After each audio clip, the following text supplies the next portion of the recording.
तो हम लोग पढ़ रहे थे क्या, अर्थमेटिक प्रोग्रेशन। अर्थमेटिक प्रोग्रेशन में हम लोग पढ़े हैं, इसका इंट्रोडक्शन अभी लिए हैं। इंट्रोडक्शन में हम लोग जाने कि प्रोग्रेशन और टाइप्स ऑफ सीरीज है, और सीरीज जो है वो लिखा जाता है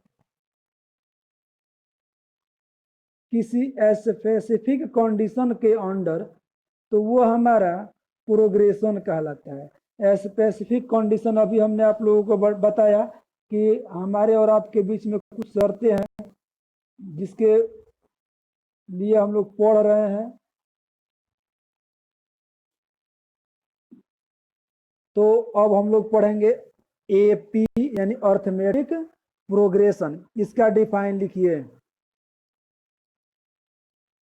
An AP is a list of number. An AP is a list of numbers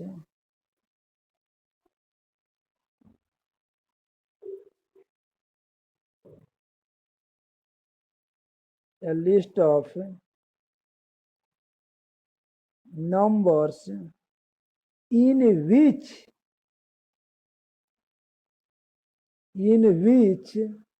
each term is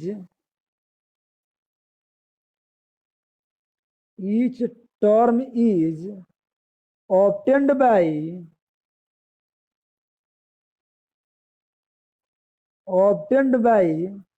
adding a fixed number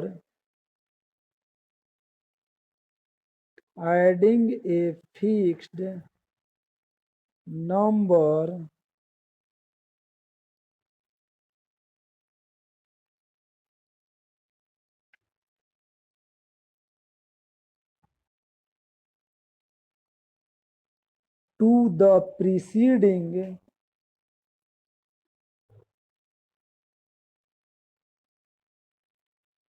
preceding term.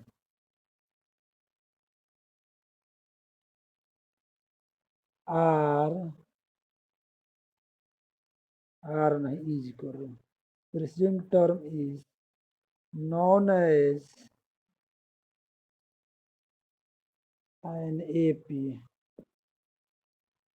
तो AP क्या है? AP एक लिस्ट है नंबर का, यानी कि संख्याओं का समूह है, विच जिसमें ईच टर्म ऑब्टेंड करते हैं, एक के बाद दूसरा, दूसरा के बाद तीसरा, तीसरा के बाद चौथा, इस तरह से हम ऑब्टेंड करते हैं, उसमें ऐड करके। और ऐड क्या करते हैं? वो फिक्स नंबर होता है, तो अगला टर्म मिलता है। जैसे कि हमारे 2 है, अब यहां मान लीजिए कि हम कुछ भी नंबर लिख दिए, मान लो 5 लिख दिए, तो इसमें कितना ऐड हुआ है? तो 3 हुआ है। अब ये 3 टोटल नंबर में ऐड होते चला जाएगा। 2 3 5 3 8 3 11 3 14 सो ऑन, इस तरह से ये एक्सटेंड करता है। तो this term are known as an AP. तो इस टर्म को हम लोग एपी कहते हैं। तो एपी जो होता है, फिक्स नंबर को उसके प्रीसीडिंग में ऐड करने के बाद नेक्स्ट टर्म मिलता है। यानी कि इसके पहले वाले में फिक्स नंबर 3 ऐड किए तो ये मिल गया, और इसके पहले वाले में यानी 5 में फिक्स नंबर ऐड किए तो ये मिल गया, और 11 के पहले वाले में 8 में फिक्स नंबर ऐड किए तो 11 मिल गया।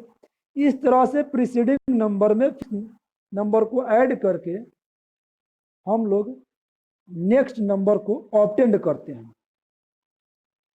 और इसमें एक आता है सीडी। सीडी का मीन्स होता है कॉमन डिफरेंस। कॉमन डिफरेंस, तो कॉमन डिफरेंस किसको कहते हैं? तो वही फिक्स नंबर को, the fixed number is called CD. जो फिक्स्ड नंबर है वही सीडी कहलाता है। यानी कि 5 - 2 = 3, 8 - 5 = 3, 11 - 8 = 3। तो ये है हमारा सीडी, यानी कि कॉमन डिफरेंस इक्वल टू 3 हो जाएगा, यही फिक्स नंबर है। अब हम लोग पढ़ेंगे general form of an AP. इसको हम एक्सचेंज करें।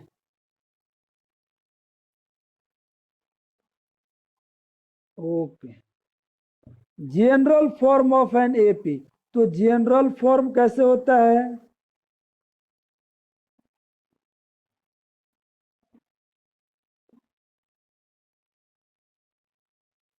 हमारे लैंग्वेज में इसको हम लोग स्टैंडर्ड फॉर्म भी बोल सकते हैं।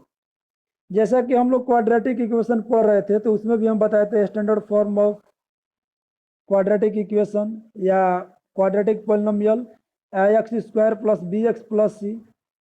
तो सिमिलरली जनरल फॉर्म या स्टैंडर्ड फॉर्म एपी का क्या होता है वो मैं आप लोगों को बता दे रहा हूँ।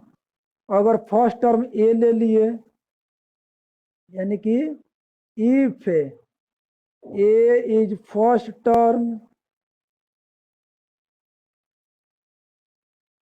क्योंकि capital sorry small letter A से शुरू होता है तो इसलिए हम लोग इसको स्मॉल ए लिए, एंड सी डी इज डी ले लिया, यानी कॉमन डिफरेंस को डी ले लिया, देन टर्म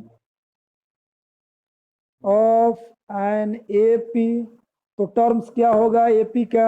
तो फर्स्ट ए, सेकंड वाला ए प्लस डी, थर्ड वाला ए प्लस डी डबल टाइम्स, इसमें अब डी फिर ऐड करेंगे तो 2d हो जाएगा। फिर ए प्लस, अब 2d में अगेन डी ऐड करेंगे 3d, सो ऑन।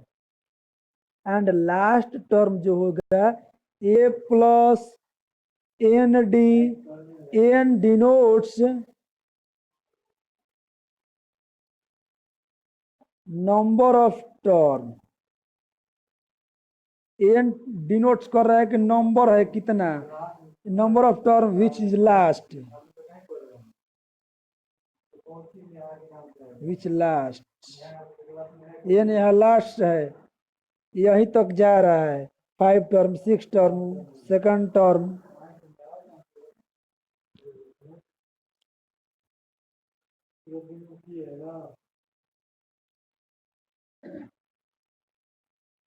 ये 1 ऐड करके जितना नंबर दिया है एन तक वो हम लोग यहाँ फाइंड कर सकते हैं। यानी कि यहाँ जनरली हम लोग जाने तो टी एन कहते हैं लास्ट टर्म को, या ए एन कहते हैं, टी एन या ए एन लास्ट टर्म,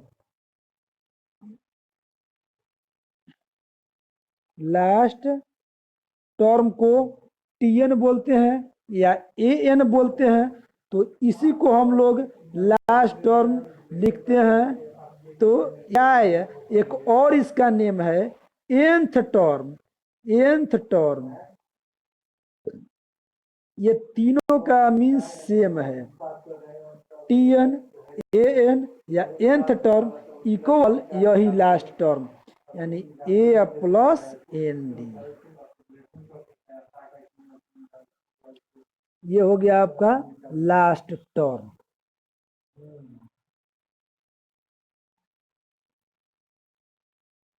अब ये लास्ट टर्म जो निकलता है आपका, ये कैसे होता है? अब ध्यान से देखिए, ए प्लस एन डी जो हम लिखे हैं, तो क्या एक्चुअल ये लास्ट टर्म है या उसका प्रीवियस है या उसके आफ्टर से है? टीएन का जो फॉर्मूला होता है तो ये फॉर्मूला नहीं है आपका, फॉर्मूला कुछ और है। हम यहाँ अपने हिसाब से ये नंबर को इंडिकेट करते हुए किए हैं कि ये हमने लास्ट लिख दिया तो ए प्लस एन डी कर दिए। तो ये एक्चुअल में होता कितना है? तो इसका जो टीएन का वैल्यू होता है वो होता है A plus N minus 1 into D. Actual ये फॉर्मूला है। तो फिर ये ए प्लस एन डी हमने क्यों बताया? तो इस वजह से, क्योंकि हमने यहाँ पर ए प्लस एन डी लास्ट लिख दिया है, इसलिए एक्चुअल जो लास्ट टर्म वो होता है वो आपका यही होता है A plus N minus 1 into D. वो क्यों होता है? क्योंकि लास्ट टर्म में जो आपका वैल्यू, देखो यहां से प्रूफ भी निकल रहा है, यहां से देखो फर्स्ट टर्म में डी है नहीं है, सेकंड टर्म में डी है तो हाँ कितना है तो 1, थर्ड टर्म में डी है तो है कितना है तो 2 है, फोर्थ टर्म में डी है तो हाँ है कितना है 3 है, यानी कि एक डी लेस है, 1 डी लेस है।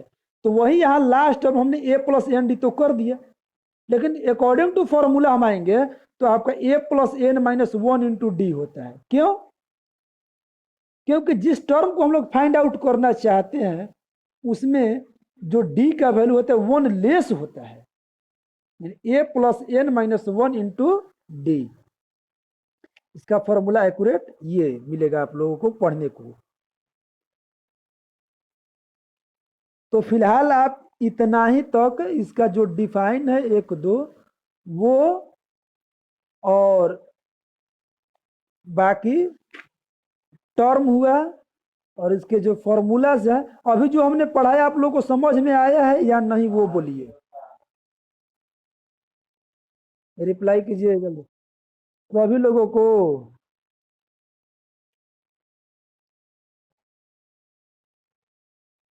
चलिए अति सुंदर, जो कि आप लोगों को समझ में आ रहा है। जिनको भी अगर नहीं समझ में आएगा तो संकोच करने की कोई बात नहीं है, क्योंकि ये न्यू चैप्टर है और चाहेंगे कि विधिवत सबको समझ में आ जाए तो हमारे लिए बड़े सौभाग्य की बात होगी। तो अगर आप लोग रियल में समझ गए हैं तो आप बताएंगे कॉमन डिफरेंस डी निकालने के लिए क्या करते हैं। जस्ट हमने इसके पीछे बताया था common difference D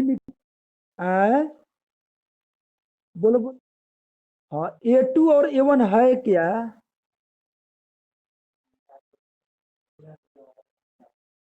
very good, यानी कि कॉन्सिक्यूटिव टर्म को, कोई भी कॉन्सिक्यूटिव टर्म ले लीजिए उसको सब्ट्रैक्ट कर देंगे, यानी कि टर्म को अगर हम टी से करते हैं तो T2 minus T1, T3 minus T2, T4 minus T3। अगर यही हम लोग A1 A2 करेंगे तो होगा A2 minus A1, A3 minus A2, A4 minus A3। Common difference जिसको हम लोग यहाँ ऑलरेडी यहाँ लिखे सी डी, कॉमन डिफरेंस इज डी। तो कॉमन डिफरेंस फाइंड आउट करने के लिए T2 माइनस T1 या T3 minus T2, T term को कहते हैं, या A1 A2 भी टर्म ही है हमारा। यहाँ हम जनरल फॉर्म लिखे हैं तो ये टर्म ही है, A plus D, A plus 2D। ये each part are known as term, जो अंडरलाइन कर रहे हैं ना, ये टोटल को हम लोग टर्म बोलते हैं। पहला टर्म, दूसरा टर्म, तीसरा टर्म, चौथा टर्म, पांचवा टर्म, ये आपका टर्म्स है। तो इस तरह से आप लोगों को जितना बताया गया वो तो क्लियर है। आप लोग भी बताएं, अति खुशी हुई ये जानकर कि आप लोग कुछ समझ रहे हैं। तो अब हम लोग ये जानेंगे कि हम लोग को समझ में कैसे आएगा कि कोई टर्म एपी में है। आप लोग बताइए हमको। वाटर, कोई भी टर्म हम कैसे जानेंगे कि वो एपी में है? अच्छा तो मान लिया जाए, मैं बता रहा हूँ आप लोगों को, अभी क्वेश्चन से हम लोग समझेंगे, क्योंकि अगर समझ में आ जाएगा तो क्वेश्चन बनाना कोई बड़ी बात नहीं है। क्वेश्चन तो बहुत लोग बना लेते हैं, लेकिन समझना अलग है और बनाना दूसरी बात है। क्योंकि जो समझ जाएंगे वो ऑलरेडी बना लेंगे, लेकिन जो बना लेंगे वो समझ नहीं जाएंगे, ये हमारे हिसाब से। क्योंकि बनाने के लिए तो कोई भी बना सकता है, लेकिन समझना और समझाना वो दूसरी बात है। तो अभी क्या पूछे हैं हम? हाँ हाँ ठीक ठीक। मान लीजिए 2 4 6 ना 9, 11, 13। और ये बताइए कि एपी में है कि नहीं। वाई।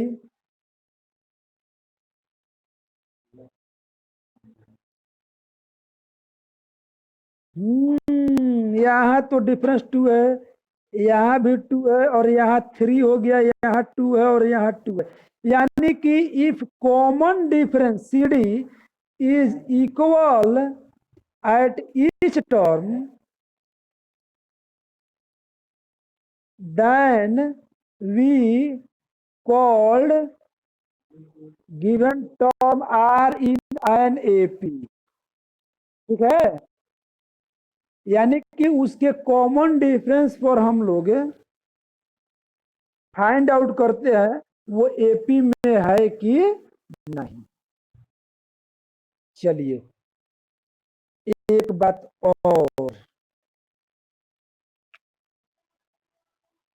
अगर कोई बोले कि फिफ्थ टर्म लिखना है तो क्या करेंगे। याद है अभी जो लिखे उसे फिफ्थ टर्म कौन था।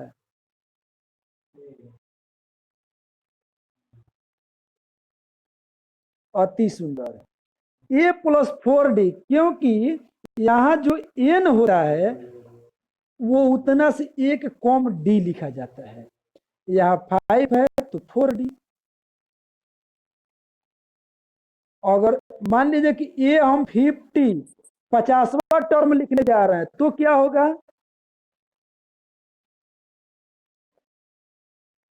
ए प्लस 49। हाँ तो आज का क्लास इतना ही, बाकी जो प्रूफ है वो नेक्स्ट क्लास में मैं बताऊंगा। और आप लोग हमारे हिसाब से क्वेश्चन नंबर फर्स्ट कर लेंगे,